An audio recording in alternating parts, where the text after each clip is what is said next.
Hi everybody, this is Sam Hunter at Hunter's Design Studio, and today we're going to do a little video on how to make this guy here. This is a media device pillow.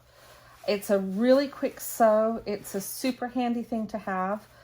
I stuff mine with styrofoam beanbag beads, which makes it very, very light. This weighs about 4 ounces. But for those of us who are spending a lot of time connecting with people via video, it's really lovely for you to be able to park any type of mobile device on and just jam it around in this pillow until it's sitting quite comfortably the way that you want it to. It'll work with a tablet, it'll work with a phone, it will also work with any e-reader that you want to do, your digital books. So first of all, in order to do this, you have to buy the pattern. The link to the pattern is underneath the video in YouTube. And I will lead you through how to assemble it. So we're going to get rid of the iPad. And we're going to get rid of our completed ones for now.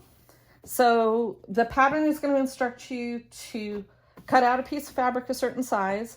And if your fabric is directional, you need to have the direction going this way. And the reason for that is if you see this pillow, see all my little guys are facing up. If you don't pay attention to that, you're going to make a pillow where they're all kind of facing sideways. Maybe not quite what we want. Okay, so the first thing we're going to do, you need a little bit of ribbon. If you can't find ribbon and you don't feel like trying to run the gauntlet of a delivery from a store, consider some of the twill tapes that come on your fat quarter towers or your jelly rolls or something like that. This is from my friends at Maywood Studio, lovely fabric company, really fun to work with these people. So you can use something like this if you want to be ecologically minded and just recycle what you have on hand. You could also choose to make a little bit of bias if you wanted to. I'm using grosgrain ribbon. This is slightly under 1 inch. I do like it thicker than 1 inch if I can find it. Like this one's got a really nice chubby one, you can see. But I also don't think that the ribbon is all that critical if you don't want to put it in there. So the first thing we're going to do is we're going to bend our fabric over and we're going to find the center. Remember, directionality is up here and here. And you can pop a pin in, or you can just do like a healthy pinch, like a little thumbnail pinch to get a nice crease. And we open it up so I can see my crease there. We're going to take this ribbon, I'm going to place it next to the crease. The crease is right here, okay, where my fingernail is. I'm going to place it next to that crease, pop a pin in it, and we're going to roll him over like this. And we're going to do the first 2 seams. I've got the machine set up for a relatively small stitch length, like a 2 or less. And the reason for that is if it gets a lot of pressure, you don't want those seams popping on you. And a 1/2 inch seam allowance, a nice generous seam allowance. So we're going to pop this in here. You're going to lock all the way across here. And I recommend a back and forth, not just a lock in place. Okay.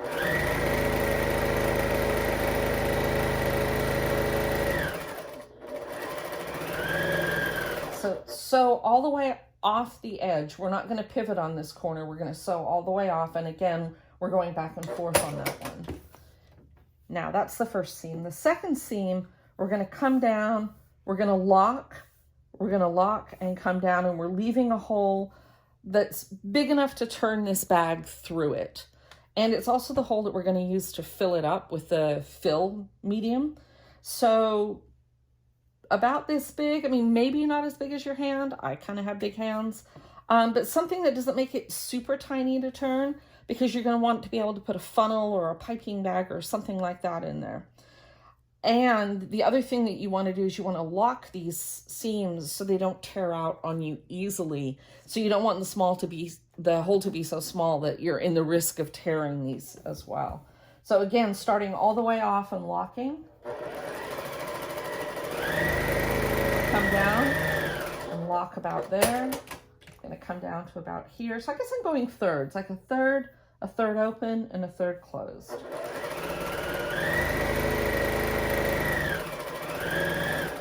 Okay, all the way off. Now, we need to, I was looking for my scissors. We need to clip a couple of things. So we're gonna clip this guy in the diagonal, staying this side of our seam that's right here. Okay. And we're gonna clip across this corner too. Okay. We're gonna get the bulk of those two corners out of the bag. Now, you're gonna take this to the iron and you're gonna press the seam closed. Seams are always lovely when they're pressed closed first. And then on this seam, you're going to press this backwards like this, okay? And you're gonna turn it over and press it backwards again on the other side. So what we're doing is effectively pressing this seam open. I'm just gonna finger press this. Without, if you were trying to do this, a proper press open, you'd be opening this up and you'd be trying to get all the way up here without adding extra creases in other places. So press one side back, press the other side back. And what that does is that gives us a really nice firm edge around our opening, okay? It's gonna make this a little bit easier to close when we're done. And we're just gonna pretend that we got this all done. Looks good. And now with the magic of cameras, ta-da, I've got one that's already done. So you see how I've got a really nice pressed edge going on here? Looks good, right? So now what we're doing is we're bringing this seam here to that point there, okay? Again, we can pop a pin or a pinch into it. I'm gonna put a pin in this one. Makes it a little easier to find. You're gonna open it out and you're gonna match those two up. So the seam here goes to the middle there where that's pinned, okay? And I'm gonna pin it this way, like that, because I'm gonna sew this way on this line. Alrighty, get that going. All right. Again, lock at this end.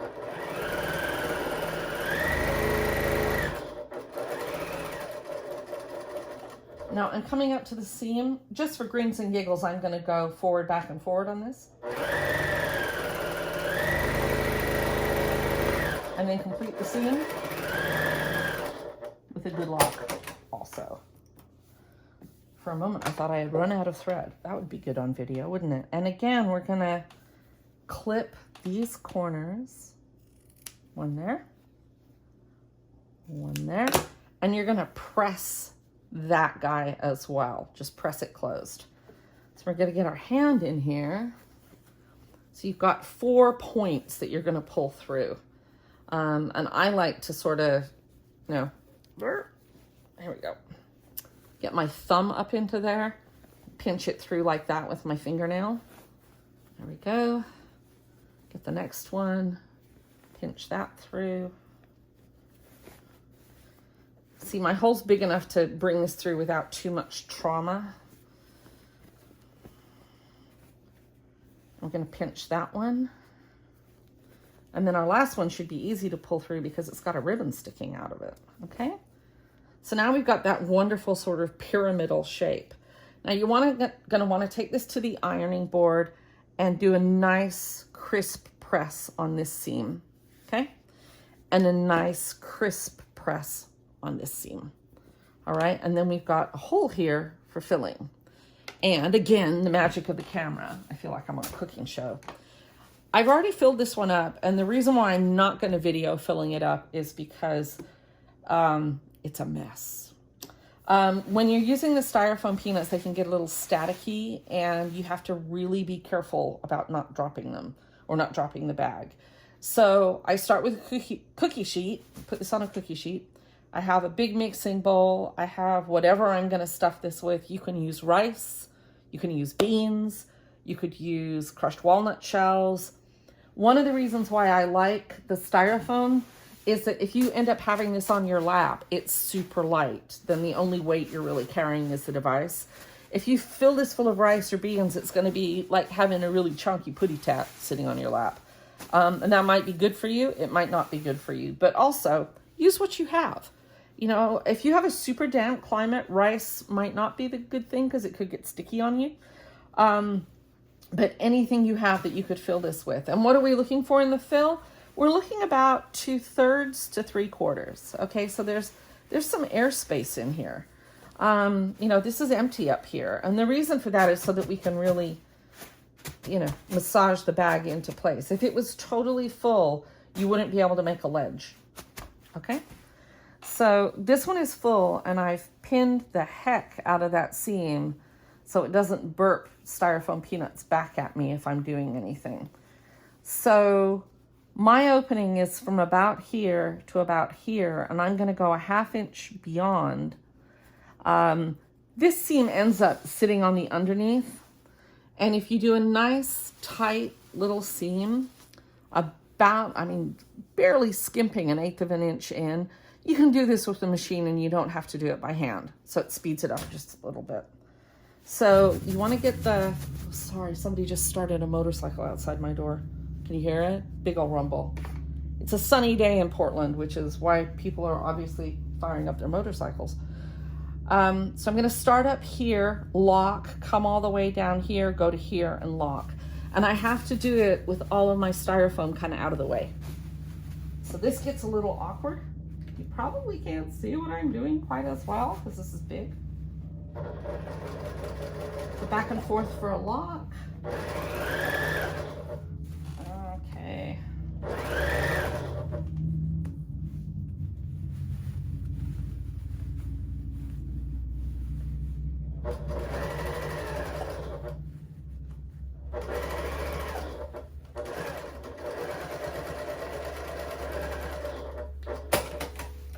All right, so you can see all I did was just go from a 1/2 inch beyond each end of the opening and something that is barely 1/8 of an inch but catches both sides.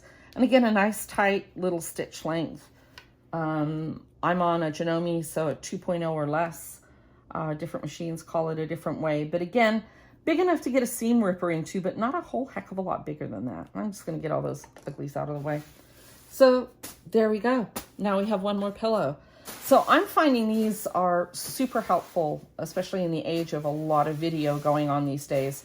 I know you've been on the other end of a video call where somebody was holding their phone and they were doing a little bit of this and you were getting motion sick on the other side. So this is a really nice way to do that. I also find that I have a tendency to lay on my side in bed when I read. So I'm able to take my e-reader and, you know, kind of mash it sideways and lay it this way so I don't have to torque my neck while I'm reading. It's got a lot of really great things. And also, if you want to send one to someone, they weigh about 4 or 5 ounces, so they're not expensive to mail. It's a lovely little gift. It takes less than a 1/2 yard of fabric. So I hope you have fun with this. I hope this makes your life a little easier. It's also a really fast project if you need to kickstart some Sojo without getting into anything really, really huge.